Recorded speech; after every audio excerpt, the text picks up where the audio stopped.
With this, we'll go on to our next talk, which is very important. Ritesh will be talking about artifacts. I have mentioned in my talks about artifacts, what are the problems with artifacts, and Ritesh will be highlighting, because if you, these were the normal OCTA pictures, but if you have a lot of changes in the retina, the contour becomes different, and then you get a lot of artifacts. So you should be able to interpret what are the artifacts in the retina and how to diagnose these diseases in presence of artifacts. Dr. Ritesh NARULA is a senior consultant at LV Prasad Eye Institute, and he's doing a lot of work on imaging, and he's one of the centers which is in collaboration with Dr. Srinivas Sadda, and he has one of the reading centers. So he'll giving us a lot of information about imaging, and you will come to know how elucid his presentation is. Dr. Ritesh. Thank you, Dr. Gupta, for those kind words. I'll be talking about interpreting OCTA findings in setting of artifacts.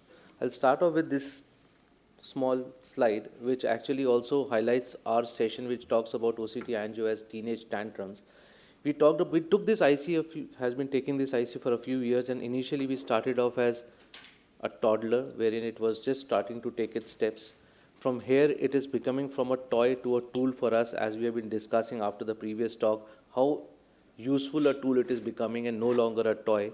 But in this phase of becoming from toy to tool, it is still showing some of his tantrums, and these tantrums we have to understand and try to manage those. This is my talk going to be focusing on. So as we said, it's a tool in evolution. It is a beautiful tool. We are learning a lot as we are doing more and more OCT angiographies. It gives us beautiful non-invasive images at high resolution, depth resolved, and no other tool can give us such wealth of information. Only thing is we need to tackle it the way it is presented and correctly interpret it. Now, artifacts is a big problem which we see in OCT angiography. Papers have reported between 70 to 100% prevalence of artifacts on OCT angio. So I would start with a disclaimer. All OCT angiography to certain extent have some bit of artifacts. You have to interpret and understand them carefully before reporting your patients. The artifacts can happen from different sources. You can have patient-related artifacts. You can have because of some device limitation which is causing artifacts. Sometimes we may introduce artifacts by too much of over-processing these images by using a lot of algorithms on it. Nowadays, we extract these images out from it. We use further softwares on it. So we itself may be introducing a lot of artifacts. Eventually, even Dr. Gupta's slide, you realize there's a lot of mathematics happening when these images are being interpreted. And the way you do your maths can also lead to errors. So we need to correlate all OCT angiographies to a certain extent with clinical context, fundus photograph. I'm not saying a very big believer in always doing a dye-based, but definite correlation with your fundus findings and fundus imaging, and wherein useful, corroborate with other imaging modalities, and eventually use your wise judgment to differentiate pathology from an artifact. Now, this list of artifacts is big and huge. I'll be touching upon some common ones and major ones. So I'll start off with certain artifacts which are basically patient and user-related artifacts. They may be because the patient is blinking or not focusing at a particular image. You may get a blink artifact or a band artifact. Patient with poor vision, the fixation is an issue. That may cause artifacts. All these situations can be tackled then and there when you're acquiring the image. You can't go back and correct these. So these are those artifacts which have to be taken care of when you're acquiring those images. Your optometrist, or if yourself you are doing it, or the technician, he has to see this artifact and redo the scan immediately. If there is a fixation issue, consider doing a smaller size of a scan. Smaller size of scan happens faster. Patient needs to hold on its fixation for much smaller time. So you may get better, be able to kind of tide over the fixation issues with smaller scan. Also, there may be stretch artifact or duplication artifact. These are all which comes because of inattention or patient's saccadic movements or fixation issues or blinking responses. Even tear film disturbances can also lead to these artifacts. Also, when you're dealing with these artifacts, you have to understand your machine and limitation.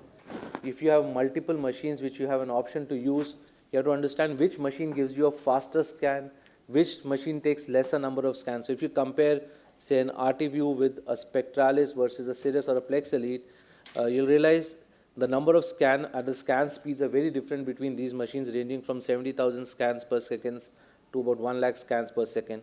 But at the same time, how dense the scans they are doing, how many more scans are being done by each of those protocols. If you understand your machine, you will be able to tide over these fixation issues and artifacts because of that. Another artifact that you see is what is called as flow signal attenuation artifacts or shadowing artifacts. They are because of something in the plane where the light is coming to the retina, which is getting blocked either by a vitreous opacity, a blood clot, or a pigment clump, which may be in the vitreous or on the surface, which is not allowing flow signal, your OCT light beam or the spectral beam to go through the retinal layers, and you will miss out on important details from those from those data points. You may have decentration artifacts wherein the scan was trying to auto-center itself on the fovea, but it did not go there. And this really becomes important when you're going to do quantitative OCT scans, because if you look at this scan here, the ETDRS grid is being placed somewhere else altogether. So this is a decentration artifact, makes much more qualitatively, you may still be able to interpret it, but when it comes to quantitative OCTA, it may be an issue when you have a lot of decentration. Another important artifact which really troubled us a lot more in the initial years when we started doing OCTA was projection artifacts. We have had real struggles where we were not sure whether this white signal we are seeing is actually from which layer, what is causing it. Over a period of time, we have understood how to deal with this. Dr. Gupta also briefly mentioned about it. To understand projection artifact, it is basically a superficial vessel which has some flow there. It is getting reflected onto a deeper layer, and you see the impression of that vessel on a deeper slab. So one of the ways where we kind of encounter or kind of remove this is you go through all your layers slowly, as the video Dr. Gupta was showing. You can remove your segmentations down. You see the pattern of vessels as you go from A point to C point. If you look at point B here, you see this V-shaped vessel here, which is actually from the superficial layer getting reflected in the deeper layer.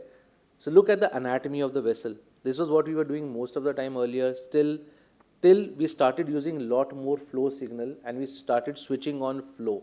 So the moment you switch on flow in these OCT angio, so you have two modes. You can either have a flow off or a flow on. The moment you have flow on, you start seeing these red dots appearing as flow signals. Easiest way to interpret an artifact here is if the flow signals are lying right one below the other, they're nothing but projection artifacts happening. So this is a projection artifact from a superficial vessel coming onto the deeper layer, superficial vessel to a deeper layer. But what you see here, where there is no corresponding flow signal on the top, is actually the lesion which you're trying to find. So look for your flow signal, look for whether they are parallel one below the other. If they're one below the other, more often than not, these are projection artifacts. Again, so that was the same photo, just highlighting it here. These are projection artifacts coming up here, while herein, what you see flow here is the lesion which is being picked up here. So as I said, to tackle projection artifact, apart from flow signal, anatomy, also look at NFAS slab analysis, look at the corresponding NFAS photo, and wherever required, you can use other imaging modalities to help you out there. Next is a segmentation artifact.